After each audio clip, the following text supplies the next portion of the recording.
IVS, good evening, welcome to markets closing bell. Markets ఇవాళ చాలా strong buying activity ఉంది. దాదాపు 450 పాయింట్ల లాభంతో సెన్సెక్స్ కొనసాగుతుంది. 140 పాయింట్ల లాభంతో నిఫ్టీ కూడా చాలా స్ట్రాంగ్గా ఉంది. 11,494 పాయింట్ల దగ్గర నిఫ్టీ చాలా పటిష్టంగా ట్రేడ్ కావడం మనం చూస్తున్నాం. బ్యాంక్ నిఫ్టీ అనూహ్యంగా 650 పాయింట్ల లాభంతో ట్రేడ్ అవుతుంది. 29,940 పాయింట్ల దగ్గర చాలా స్ట్రాంగ్ బయింగ్ యాక్టివిటీ లాస్ట్ అవర్లో వచ్చింది. ఇవాళ మార్నింగ్ నుంచి కొద్దిగా పేషెన్స్ని టెస్ట్ చేసిందని చెప్పుకోవచ్చు. ఆల్మోస్ట్ మనకి 110-115 వరకు టైట్ రేంజ్లో మార్కెట్స్ కదలాడుతూ వచ్చాయి. కాకపోతే మిడ్ సెషన్ తర్వాత ఎస్పెషల్లీ మనకి 130 తర్వాత చాలా స్ట్రాంగ్ బయింగ్ మనం చూసాము. ఎస్పెషల్లీ రిలయన్స్ మార్కెట్స్ని బాగా లీడ్ చేసింది. 3% పైగా లాభాలతో రిలయన్స్ ఉంది. ఐసిఐసిఐ బ్యాంక్ ఒకటి, HDFC ట్విన్స్ ఇవన్నీ మార్కెట్స్ని పాజిటివ్గా సపోర్ట్ చేశాయి. సో దీనివల్ల మనకి మార్కెట్స్లో ఈ స్థాయిలో బయింగ్ రావడం చూస్తున్నాం. బ్యాంక్స్ ఎస్పెషల్లీ బ్యాంక్స్ ఒకటి, బ్యాంక్ నిఫ్టీ కూడా దాదాపు 600 పాయింట్ల లాభాన్ని నమోదు చేసింది వాళ్ళంతా కూడా. సో దీన్ని బట్టి స్ట్రెంగ్త్ అండర్లయింగ్ ఏ స్థాయిలో ఉందో అర్థం చేసుకోవచ్చు. లాస్ట్ 2 డేస్ పాటు కొద్దిగా ప్రాఫిట్ బుకింగ్ వచ్చింది. ఎందుకంటే పీక్గా పెరిగిన తర్వాత కన్సల్టేషన్ పీక్గా పెరిగిన తర్వాత కొద్దిగా ప్రాఫిట్ బుకింగ్ అయితే వస్తుందని చెప్పి స్ట్రీట్ ఎక్స్పెక్ట్ చేశారు. బట్ అందుకు భిన్నంగా మార్కెట్స్లో ఇవాళ మనకి గెయిన్స్ చూస్తున్నాము. ఎన్టీపీసీ 4.5% గెయిన్స్తో టాప్ గెయినర్గా ఉంది. అండ్ లూజర్స్ చూసుకుంటే పెద్దగా కొద్దిగా ఐటీ స్టాక్స్ ఒకటి కాస్త వీక్గా ఉన్నాయి. అదర్ దెన్ దట్ స్ట్రెంత్ ఓవరాల్గా ఉంది. అడ్వాన్స్డ్ డిక్లైన్స్ చూసుకుంటే నిఫ్టీ 50లో 40 స్టాక్స్ దాకా పాజిటివ్గా ఉన్నాయి. అంటే 80% of stocks are in positive territory. So unless review తెలుసుకుందాం. రేపటి ఎలాంటి ట్రేడింగ్ స్ట్రాటజీ తీసుకోవచ్చు, స్టిల్ లేదా బయింగ్ పొజిషన్స్ని కంటిన్యూ చేసుకోవచ్చా, ఫ్రెష్ లాంగ్స్ వెళ్ళొచ్చా? ఎందుకంటే రిలయన్స్ని most of the research agencies అన్నీ కూడా మిక్స్డ్ ఒపీనియన్స్తో ఉన్నాయి. 1400 దగ్గర చాలా స్ట్రాంగ్ రెసిస్టెన్స్ ఎదురు కావచ్చు రిలయన్స్కి. ఈ పాయింట్ ఆఫ్ టైంలో కొద్దిగా ప్రాఫిట్ బుకింగ్ చేసుకోవడం మంచిది. ఎందుకంటే దాదాపు ₹1000 స్థాయి నుంచి చాలా స్ట్రాంగ్గా రిలయన్స్ పెరిగింది కాబట్టి ప్రాఫిట్ బుకింగ్ కొద్దిగా తీసుకోవచ్చు అనుకున్నారు. బట్ ఈరోజు అదే స్థాయిలో చాలా స్ట్రాంగ్ గెయిన్స్ అయితే రిలయన్స్లో వచ్చాయి. బ్యాంక్ నిఫ్టీ సంగతి కూడా తెలుసుకుందాం. సో గుడ్ ఆఫ్టర్నూన్ అండి. చాలా స్ట్రాంగ్ బయింగ్ యాక్టివిటీ ఈ స్థాయిలో గెయిన్స్ అంటే ఆల్మోస్ట్ 1.5 నుంచి 2% దాకా గెయిన్స్ మార్కెట్లో ఈరోజు వస్తాయని ఎవరు ఎక్స్పెక్ట్ చేయలేదు. ఎందుకంటే ఏషియన్ మార్కెట్స్ నుంచి పెద్దగా సపోర్ట్ లేదు. ఇవాళ మనకి SGX 50 చూసుకున్నా కూడా ఒక ఫ్లాట్గానే ఉంది. బట్ మిడ్ సెషన్ తర్వాత అనూహ్యమైన బయింగ్ సపోర్ట్ మార్కెట్స్కి వచ్చింది. దీన్ని ఎలా చూడవచ్చు మనం? ఇప్పుడు ఫస్ట్ థింగ్ ఏంటంటే మన మార్కెట్ ఈ మంత్లో మనకి బాగా అవుట్ పర్ఫామ్ చేసిన మార్కెట్ అండి. మనది గ్లోబల్ ట్రెండ్ కానీ గమనిస్తే పెద్ద ఎంకరేజింగ్గా మొదట్లో ఉన్నా కూడా తర్వాత లాస్ట్ కొన్ని రోజులు కొంచెం ఎంకరేజింగ్గా లేదు, అంటే అప్ ట్రెండ్ లేదు. అయినా కూడా మన మార్కెట్ చాలా స్ట్రాంగ్గా ఉంది. దీనికి మెయిన్ రీజన్ అంటే చెప్పాలి అంటే మనకి బీజేపీ మరోవైపు స్ట్రాంగ్గా పుంజుకోవడము, అంటే majority seats single largest party కావడానికి అవకాశాలు ఉన్నాయని అనేది రోజు రోజుకి బలపడడం అనేది కారణం అని చెప్పొచ్చు. దానికి తగ్గట్టుగా FIS ఇన్ని రోజులు వెయిట్ చేసిన FIS అంటే ఎందుకు ఒక 5-6 నెలలుగా మనకి చూస్తే, అంటే 2 నెలలు పక్కన పెడితే దానికి ముందు ఒక 1 ఇయర్ డేటా కానీ గమనిస్తే FIS ఎక్కువగా సెల్లింగ్లోనే ఉన్నారు. తర్వాత మళ్ళీ ఈ పరిణామాలు ఏవైతే ఉన్నాయో ఇవి స్టాక్ మార్కెట్కి అనుకూలంగా ఉన్నాయి, అంటే ఇండియన్ ఎకానమీకి అనుకూలంగా ఉండొచ్చు ఫ్యూచర్లో అనే ఉద్దేశంతో మళ్ళీ అక్కడి నుంచి ఇన్వెస్ట్మెంట్స్ రావడం చూసాము. ఇది ఫండమెంటల్ పరంగా ఉన్న వ్యూ. ఇంకా టెక్నికల్ వ్యూ చూడాలి అంటే మనకి ఎప్పుడు కూడా మంత్ అంతా కూడా బాగా పెరిగినప్పుడు లాస్ట్ ఫ్యూ డేస్లో F&O క్లోజింగ్ ఫ్యూ డేస్లో చిన్న కరెక్షన్ వచ్చినా కూడా మనం చాలాసార్లు చెప్తూ ఉంటాం బయింగ్ ఆపర్చునిటీగా తీసుకోవాలని చెప్తూ ఉంటాం. ఈవెన్ మార్నింగ్ కూడా మనం చాలా స్ట్రాంగ్గా చెప్పాము బయింగ్ చేసుకోవాలని. అటు రిలయన్స్ కానివ్వండి, బ్యాంక్ నిఫ్టీ కానివ్వండి, అటు MNM లాంటి కౌంటర్స్ కూడా బై కాల్స్ ఇవ్వడం చేసాము. తర్వాత DLF లాంటి కౌంటర్ని కూడా బయింగ్ ఇచ్చాము. బట్ అంటే ఇంత పెరుగుతుందనేది అనుకోలేదు. బట్ ఎంతో కొంత మోడరేట్ గెయిన్స్ ఒక 50 to 60 పాయింట్స్ ఆర్ 70 పాయింట్స్ గెయిన్స్తో క్లోజ్ కావచ్చు అనుకున్నాం. బట్ లాస్ట్ 1 అవర్లో మొత్తం అంతా గెయిన్స్ అంతా కూడా మార్కెట్లో వచ్చింది. అంటే మార్నింగ్ నుంచి 9:50 నుంచి 2:30 వరకు ఒక ట్రెండ్, 2:30 నుంచి 3:30 వరకు ఒక ట్రెండ్గా మనం చూడాల్సి ఉంటుంది. ప్రధానంగా ఈరోజు రిలయన్స్ లీడ్ చేసింది. డే బిగినింగ్ నుంచి రిలయన్స్, తర్వాత ఆఫ్టర్నూన్ సెషన్లో బ్యాంక్స్ స్టార్ట్ అయినాయి. మనకి దాదాపు అన్ని బ్యాంక్స్ అంటే మీరు చూస్తే కానీ నిఫ్టీ పెరిగింది 1.2%, అందులో బ్యాంక్ నిఫ్టీ 2.5% పెరిగింది. అంటే మొత్తం బ్యాంక్స్ కారణంగానే నిఫ్టీ పెరిగింది అనమాట.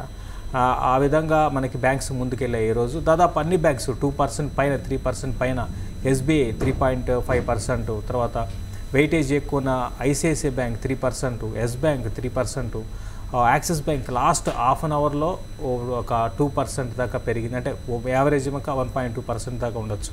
ఈ విధంగా అన్ని బ్యాంక్స్ బాగా పార్టిసిపేషన్ చూసాము. ఏదైనప్పటికి కూడా మార్కెట్స్ ఈవెన్ రేపు ఎల్లుండిలో కూడా ఏమాత్రం డిప్ వచ్చినా కూడా బయింగ్ చేయమంటాను. ఎంత పెరిగింది కదా అని సెల్లింగ్ అనేది వెళ్ళడం అనేది కరెక్ట్ కాదు. ఒకవేళ సెల్లింగ్ వెళ్ళాలి అనుకుంటే ఫ్యూ సెక్టార్స్లో కొన్ని స్టాక్స్ లైక్ ఐటీ కంపెనీస్ మాత్రం సేల్ చేసుకోండి. ఫార్మాలో 1-2 ఉన్నాయి, బట్ ఓన్లీ ఐటీ కంపెనీస్ మాత్రం నేను సజెస్ట్ చేస్తాను సెల్లింగ్కి. అంతకుమించి మిగతా అన్ని సెక్టార్లు స్ట్రాంగ్ ఉన్నాయి. ఇంకొక సెక్టర్ కానీ చూసుకుంటే కొంచెం వీక్ ఉంది, ఆటోమొబైల్ సెక్టర్ అనమాట. ఆటోమొబైల్ సెక్టర్లో సెల్ చేయాలనుకుంటే మారుతిని సెల్ చేసుకోవచ్చు. అయితే అది కూడా ఈరోజు ఒక 1% పెరిగింది. రేపు కొంచెం గెయిన్స్లో ఉంటే రేపు ఒక 1%, 1.5% పెరిగితే మారుతిని సెల్ చేసుకోమని చెప్తాను. బట్ ఓవరాల్గా బ్యాంక్స్ కానివ్వండి, బ్యాంక్ నిఫ్టీ కానివ్వండి, రిలయన్స్ కానివ్వండి, నెక్స్ట్ 2 ట్రేడింగ్ సెషన్స్ అంటే రేపటికి ఎల్లుండికి బై అండ్ డిప్స్ అని చెప్తాను.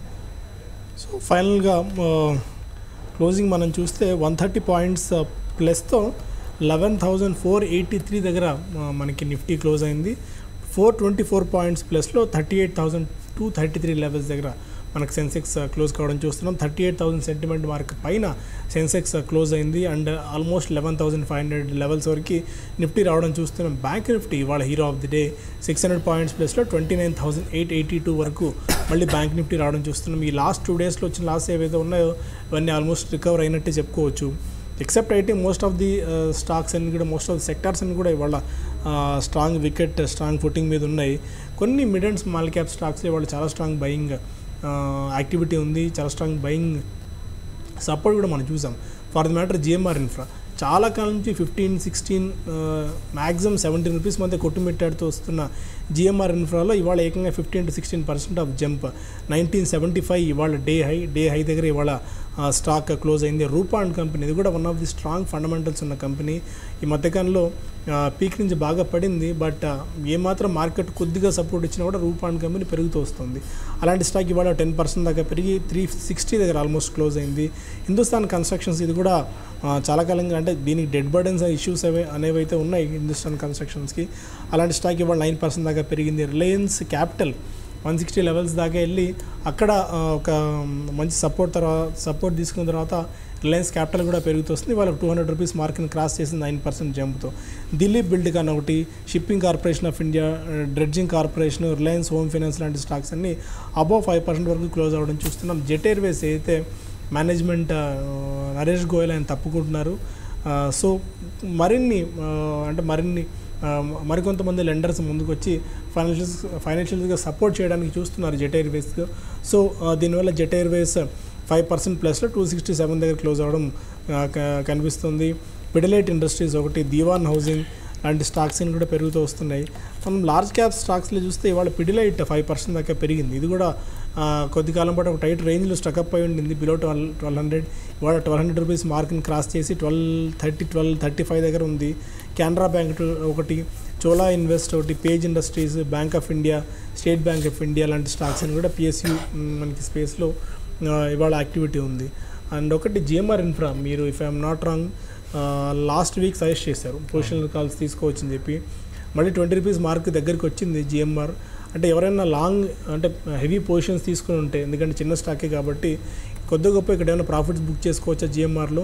ఎందుకంటే 18 రూపీస్ నాకు తెలిసి మధ్యకాలంలో 1850 దాటిన దాఖలాలు అయితే లేవు.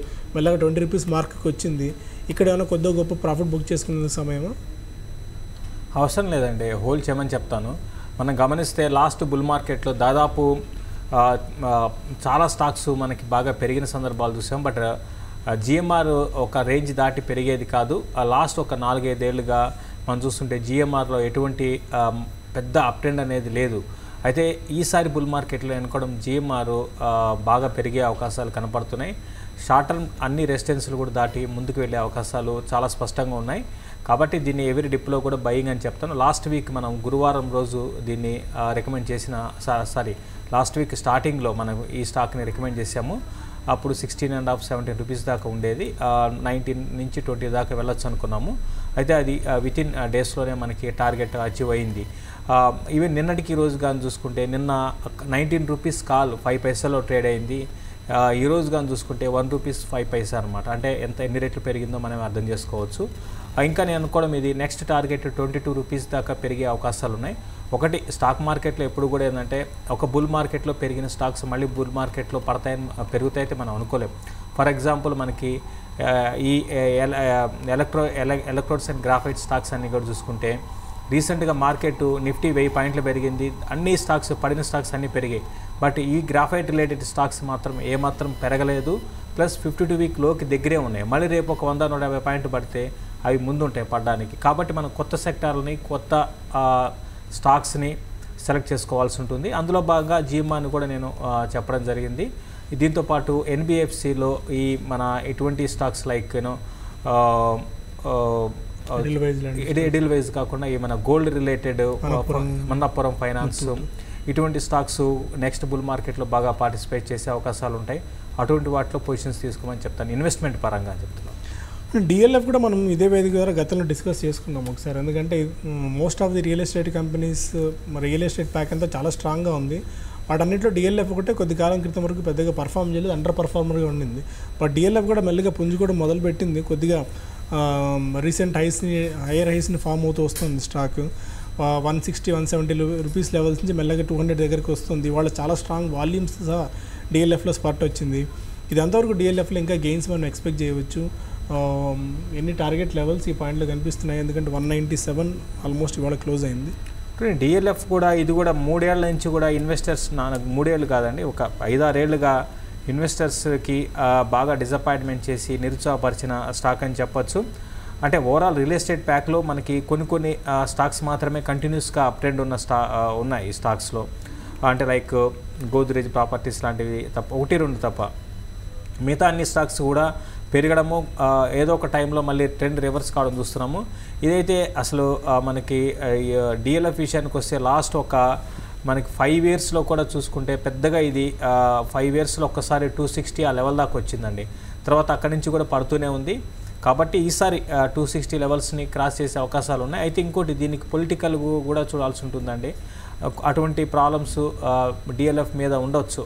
గతంలో రావత్ వాద్రా కేసులో కొన్ని వీటి మీద కేసులు కూడా ఉన్నాయి, సో ల్యాండ్కి సంబంధించి. కాబట్టి అటువంటి సెట్ బ్యాక్స్ మధ్యలో ఉండొచ్చు డిఎల్ఎఫ్కి, అది మెయిన్ డిఎల్ఎఫ్ ప్రాబ్లము. తర్వాత రీసెంట్గా కూడా కొంచెం స్లోగా వీళ్ళు డెట్ని కూడా తగ్గించుకుంటూ ఉన్నారు. దీనికి తోడు రియల్ ఎస్టేట్ ప్రైసెస్ కానీ చూసుకుంటే లాస్ట్ ఒక 4-5 ఏళ్ళలో పెద్దగా మనకి కన్సాలిడేషన్ అయ్యి పెరగడానికి అవకాశాలు ఉన్నాయి. ఒక హైదరాబాద్లో పెరిగాయి కానీ మిగతా అదర్ స్టేట్స్లో పెద్దగా పెరగలేదు. సో నేను కూడా రియల్ ఎస్టేట్ ప్రైసెస్ పెరిగితే ఆబ్వియస్గా ఈ స్టాక్స్ బాగా పెరగచ్చు. నేను కూడా నెక్స్ట్ టార్గెట్ 220 అండి. 220 అనేది లాంగ్ టర్మ్ రెసిస్టెన్స్ అందే ఉంది దీనికి. అది దాటితే మనకి లాంగ్ టర్మ్ బుల్ మార్కెట్లోకి ఇది ఎంటర్ అయినట్టు అనుకోవచ్చు. ఇంకోటి రూపా అండ్ కంపెనీ, ఇది కూడా ఈ మధ్యకాలంలో 250-260 లెవెల్స్ వరకు పడిపోయింది. బట్ అక్కడి నుంచి మళ్ళీ స్ట్రాంగ్గా పెరిగింది. అది కూడా ఇక్కడ ఆల్మోస్ట్ 470-460 లెవెల్స్ నుంచి రూపా పీక్లో వెళ్ళి అక్కడి నుంచి పడుతూ వస్తుంది. ఈ అండర్ గార్మెంట్స్, ఈ హొజైరీ స్టాక్ ఇది కూడా ఫండమెంటల్గా చాలా స్ట్రెంత్గా ఉన్న స్టాకే. గతంలో బాలాగారు కూడా అనేక సందర్భాలు రికమెండ్ చేస్తున్నారు ఈ స్టాక్ని. ఈ స్టాక్ కూడా కొద్ది రోజు నుంచి వాల్యూమ్స్ సహా పెరుగుతూ వచ్చింది. ఇవాళ కూడా వాల్యూమ్స్తో సహా 10% స్టాక్ జంప్ వచ్చింది, 358 ఆల్మోస్ట్ దగ్గర. ఇది కూడా ఏమన్నా 400 వరకు వెళ్ళే ఛాన్సెస్ ఏమైనా కనిపిస్తున్నాయా? ఎలాంటి వ్యూతో ఉన్నారు? ఇది కూడా మార్కెట్ కొద్ది చిన్న సపోర్ట్ ఇచ్చినా మార్కెట్ అప్ సైడ్ వస్తుంది. ఎడిల్ వైజ్ ఒకటి, రూపా అండ్ కంపెనీ లాంటి స్టాక్స్. తప్పకుండా అండి, ఇది కూడా బాగా పెరిగే అవకాశాలు ఆల్రెడీ పెరిగిందండి. ఇది మిగతా వాటితో కంపేర్ చేసుకుంటే, మిగతా మిడ్ క్యాప్ స్టాక్స్తో కంపేర్ చేసుకుంటే బాగా పెరిగింది. ఇది కూడా టెక్నికల్గా అయితే ఇంకా పెరగడానికి అవకాశాలు ఉన్నాయి.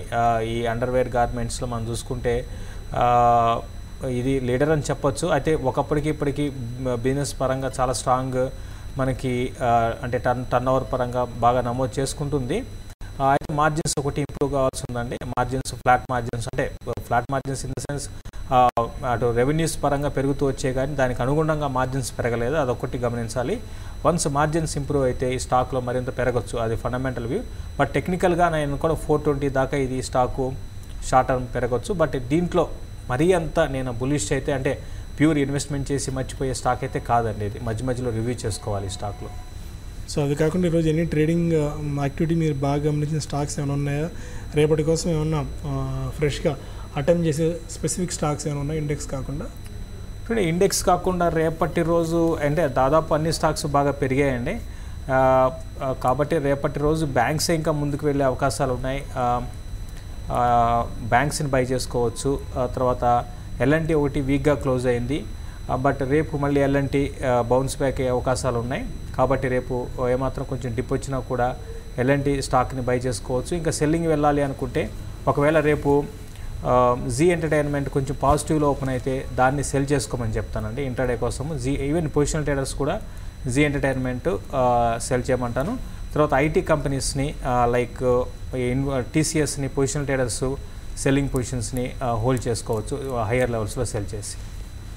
Okay fine. Most of the stocks మనం డిస్కస్ చేసాం. మోస్ట్ ఆఫ్ ది పాయింట్స్ కూడా చాలా స్ట్రాంగ్ గెయిన్స్ పదే అందరి అంచనాలను తలకిందులు చేస్తూ మార్కెట్స్ బాగా పడుతుంది అనుకున్న టైంలో పెరుగుతుంది, ఆర్ బాగా పెరుగుతుంది అనే టైంలో కొద్దిగా ప్రాఫిట్ బుకింగ్ వస్తుంది. సో ఈ కన్సల్టేషన్ ఫేజ్ అనుకున్నారు ఇవాళ, బట్ అందుకు భిన్నంగా మార్కెట్స్ ప్రవర్తించే. బ్యాంక్ నిఫ్టీ అన్నిటికంటే ముఖ్యంగా bank Nifty or bank stocks మార్కెట్స్ని డ్రైవ్ చేస్తూ వస్తున్నాయి. అదే వన్ ఆఫ్ ది ఇంట్రెస్టింగ్ ఫ్యాక్టర్గా పాయింట్లో చెప్పుకోవాలి. అండ్ క్లోజింగ్ కూడా చాలా పటిష్టంగా 11,500 ఆల్మోస్ట్ 11,483 వరకు నిఫ్టీ వచ్చి ఆగింది. బ్యాంక్ నిఫ్టీ కూడా మళ్ళీ ఆల్మోస్ట్ ఇది రికార్డ్ క్లోజింగ్ అనే చెప్పుకోవాలి క్లోజింగ్ నెంబర్స్ పాయింట్ ఆఫ్ వ్యూలో మనకి. Other than that IT most of the sectors అన్ని కూడా చాలా స్ట్రాంగ్గా పర్ఫామ్ చేస్తాయి. మిడ్ అండ్ స్మాల్ క్యాప్స్ కూడా ఇవాళ మంచి కొనుగోలు మద్దతు లభించింది. ఆ నోట్తో బులెటిన్ ఇక్కడ వైండప్ చేద్దాం. మళ్ళీ క్లోజింగ్ రిపోర్ట్ కలుద్దాం. Stay with us.